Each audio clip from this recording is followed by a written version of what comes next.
I've encountered my first Lasko 3733 failure.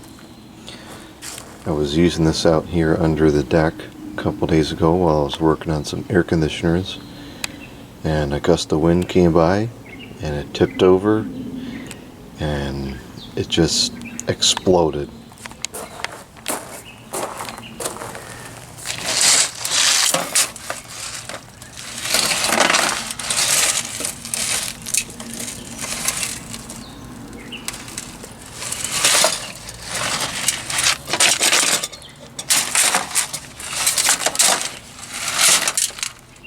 I'm actually quite disappointed that this happened, because I used to use this like anytime I needed a junky, dirty fan.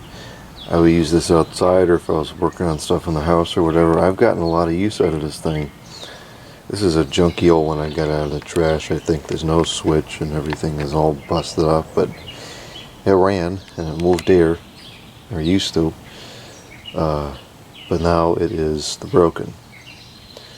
So, not good.